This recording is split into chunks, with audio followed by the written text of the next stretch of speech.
안녕하십니까, 문틀란TV입니다. 여권의 초대 공수처장 유력 후보 중 한 명으로 거론되고 있는 서울고법 부장판사 출신인 이광범 변호사가 후원금 관련 의혹으로 고발돼 경찰 수사를 받는 조국 수호 촛불 집회를 개최한 개국본의 이종훈 대표 변호를 맡은 것이 최근 확인돼 논란이 일고 있습니다. 개국본은 서초동 집회가 한창일 당시 후원 계좌가 4억 원 규모 보이스피싱을 당했다는 사실을 밝히지 않은 채 모금을 해온 것으로 확인돼 후원금 사기 사건 혐의로 고발돼 경찰 수사를 받고 있습니다. 변호사가 사람을 가리며 변호를 해야 하는 것은 아니지만 이광범 변호사의 경우 불법과 비리 의혹 등으로 재판을 받고 있는 상당수 여권 정치인들의 변호를 맡고 있는 가운데 이번에 또 친조국 인사 변호를 맡은 것이 확인돼 언론 보도가 이어지는 등 논란이 커지고 있습니다. 2012년 그의 이니셜을 따 설립된 법무법인 LKB는 불과 8년 사이에 국내 대형 로펌의 위치에 올라섰다는 평가를 받고 있습니다. 이재용 삼성전자 부회장의 영장실질심사가 열린 지난 8일 변호인단에 새로운 인물이 등장했는데 그가 바로 한승 변호사였습니다. 일각에선 숨만 쉬고 지내도 대법관이 될 사람이란 평가도 나왔다는 한승은 이광범 변호사와 함께 모두 호남 출신으로 이광범의 직계이자 오른팔이란 평이 있습니다. 한승 변호사가 우리법 연구회에 가입한 것은 바로 이 연구회 창립 멤버인 이광범 변호사의 영향이 컸던 것으로 전해집니다. 이 변호사가 설립한 법무법인 LKB는 최근 대한민국을 뒤흔든 친여 인사들의 주요 형사사건에 빠짐없이 이름을 올리고 있습니다.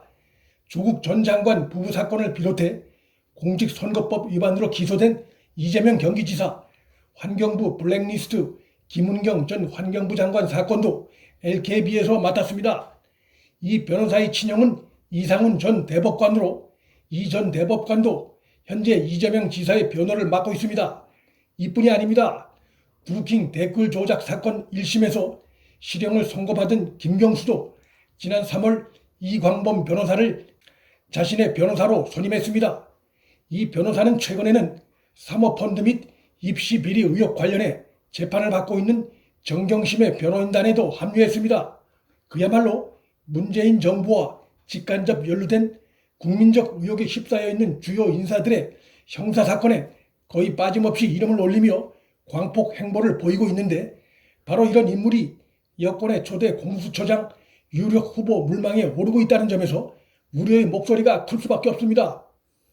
이광범과 그가 설립한 LKB의 행태는 이명박 정부에서 급성장한 법무법인 발언을 연상케 합니다. 이광범 변호사는 최근 자신이 창업한 LKB 대표 변호사 자리에서 내려왔는데 법조계에선 조만간 출범하는 초대 공수처장을 맡기 위한 수순이라는 해석도 나오고 있습니다. 정치적 중립성과 독립성이 중시되어야 하는 공수처장 자리에 국민적 비판에 휩싸인 친여권 성향 정치인들 형사재판 사건 변론을 도맡다시피 하고 있는 인물이 거론된다는 사실 자체가 현 정권의 공수처 설립 의도가 어디에 있는가를 잘 보여주는 주요 정황 중 하나라 할 수 있습니다. 여권의 초대 공수처장 후보로는 이 밖에도 검찰 출신의 신현수 전 국정원 기획조정실장, 민변 부회장을 지낸 김진국 현 감사원 감사위원 등이 거론되고 있는데 이들 모두 대통령 문재인과 매우 가까운 인물들로 바로 그 같은 이유로 인해 정치적 중립성이나 정권으로부터의 독립성을 유지하기엔 부적절한 인물들이란 평가가 나오고 있습니다. 만일 여권이 이러한 인물들을 초대 공수처장으로 밀어붙이려 할 경우 야권과 국민의 강한 비판에 직면할 수밖에 없습니다. 울산시장 선거 공작 의혹 사건으로 잠재적 수사 대상에 올라있는 문재인을 보호하기 위한 정치적 호드 인사라는 의혹과 비판이 더욱 강해질 수밖에 없습니다. 177석을 가진 여당이 야당이 강력히 요구하고 있는 법사위원장마저 가지려 하는 것은 공수처를 자기들 의도대로 출범시키기 위한 것이란 분석이 나오고 있습니다. 현행법상 공수처장 후보는 공수처장 추천위원회에서 7명 중 6명의 동의를 받아야 하는데 이 7명 중 2명은 미래통합당 추천위원입니다. 즉 통합당 추천위원이 반대하면 임명이 불가능한 상황입니다. 미래통합당이 지난 총선에서 크게 패했지만 야권에선 유일한 원내 교섭단체이기 때문에 이런 상황이 나타났습니다. 결국 미래통합당이 여권의 추천 인물을 강력 반대할 경우 여권 뜻대로 되기 어렵고, 바로 이러한 점을 우려해 여권이 국회의 오랜 관행을 무시해가며 공수처 후속 법안을 자기들에게 유리하게 가져가기 위해 법사위원장 자리를 고집하고 있다는 분석이 나오고 있습니다. 즉, 야당의 반대가 길어질 경우 어느 정도 시간이 지나면 대통령이 여권이 추천한 인물을 임명 강행할 수 있는 규정을 후속 법안에 만들려 한다는 의혹이 커지고 있는 것입니다.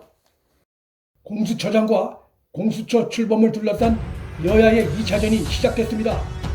이 과정에서 문 정권의 공수처 속내가 국민 앞에 더욱 분명히 드러날 수밖에 없습니다. 국민을 속일 수 있는 길은 없습니다. 문틀란TV 여기서 마칩니다. 구독과 좋아요, 방송 공유는 방송 제작에 큰 힘이 됩니다. 시청해 주셔서 감사합니다.